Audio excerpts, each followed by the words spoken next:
Get real. So what does Dr. Phil have to say about the millions of people suffering from Obama-Mania syndrome? He's here to tell us tonight. Dr. Phil, how are you? How are you? So this is a syndrome, huh? Well, first of all, I've been a fan of yours for the longest time. Well, thank you. I love your straight talk. I think you really give people great advice, common sense advice. I wish more people would take it sometimes. Well, common sense just isn't common enough anymore. I mean, really, think about it. It's like all of a sudden, things that ought to add up pretty simple, A to B to C, it just all of a sudden, we come up with new words, we come up with new terms, we come up with new frames, and all of a sudden, it just doesn't make sense anymore. It really doesn't. All right, I've got a term, and I don't want you to get political because I know you're not political, so that's not the purpose of this. I have a term, Obama-Mania, and I define it as the feeling of euphoria and omnipotent ecstasy at the very sight of Obama and the belief that he can solve the world's problems. And I asked people, for example, we went out on the street and we asked people about Obama-Mania. Watch this. All right. They said this day would never come. Obama, all the way. That's all I gotta say. Oh, it's such a blessing to see you, Mr. President. Thank you for taking time out of your day. Oh, gracious God. Just seems to be very popular with everybody and can really relate to the people. I love him. I'm all for the yes we can, because I think that it's really empowering to see people mix and people interact. Well, he is a handsome guy. Come on, after all, you can't deny that. And he's more outgoing than, more of the other presidents. You see him a lot, his face in the media a lot. So, I mean, I think he's enjoying it. Obama is a rock star because he won against all the odds. Let him rock, let him live. He's a regular guy, you feel me? Barack Obama all day.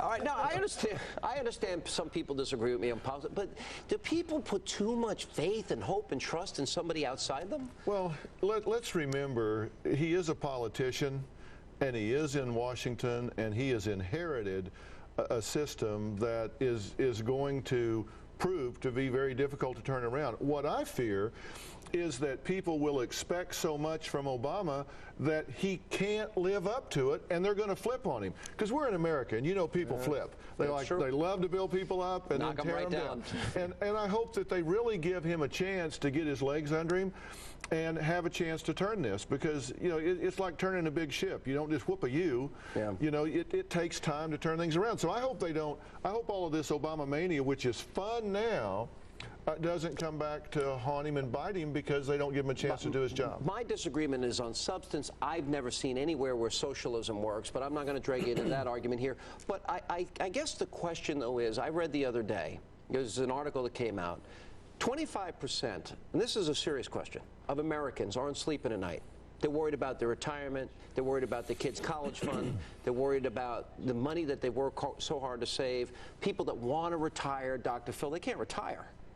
What do you say? What advice do you give them in these turbulent, troubled times? Well, first off, I'm in my 7th season, as you know, and I feel like my show and what we do is more relevant today than it's ever been because of exactly what you're talking about.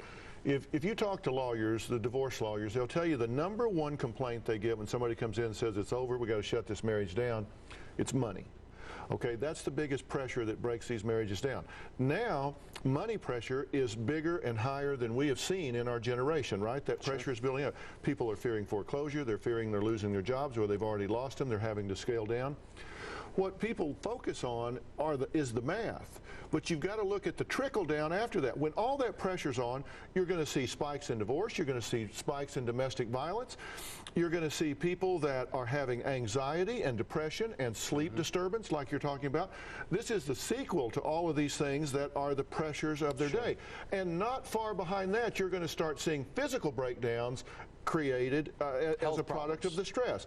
Hypertension, heart attack, things of that nature, because when you're not sleeping, when you're under stress, anxiety, and you're constantly tense, your body's not built for that. Sort of how I get around liberals, but okay. No, I'm just teasing. But this is really serious, and friends of mine from all walks of life, doctors, lawyers, people that have degrees and work on Wall Street, contractors, a painting contractor friend of mine, all these guys, this is impacting everybody collectively.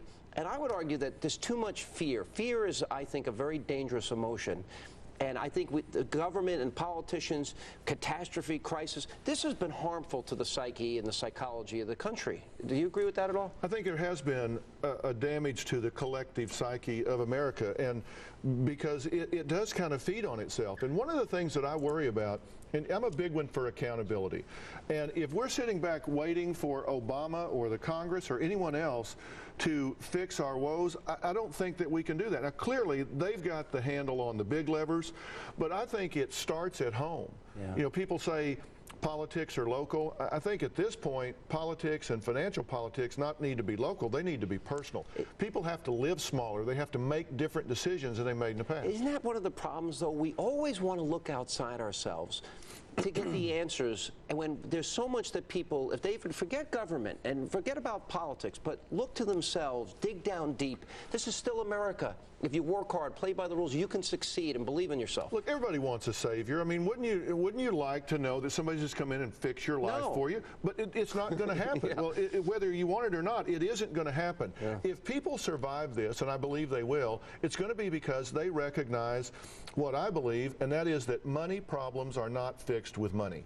Money problems are fixed with lifestyle. If you know, people have gone out, we have a two-income society where both mom and dad are working, so now they adjust their lifestyle to two incomes. One of them loses their job, they have no fallback.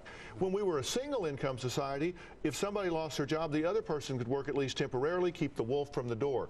We got nowhere to go now. One of these two-income earners gets so much as a head cold, there can be collapse. That's really well said. You can't have that. You have got to have people that say, I've got to scale back and start living beneath the levels, and there are no fixed income, there's no fixed expenses. This does say, well, you know, Dr. Phil, my fixed expenses are X, Y, and Z. There are no fixed expenses. Offload those cars if you need to. Get rid of some of these things. Boy, it's great common sense. Well, I'm so glad to finally meet you, and you're gracious enough. You're going to take and answer questions from our viewers tomorrow about very specific questions and problems they have, and offer your common sense. By the way, I'm never going to ask him about a problem because he's going to hit me right between the eyes. Are you going to be tough? Well, actually, your staff has given me a list of about 30 things they wanted me to go over at the break, so we'll lay you down on the desk here. We're going to have part 2 of Dr. Phil tomorrow. And by the way, finally tonight, it's time to reveal another piece of our big puzzle.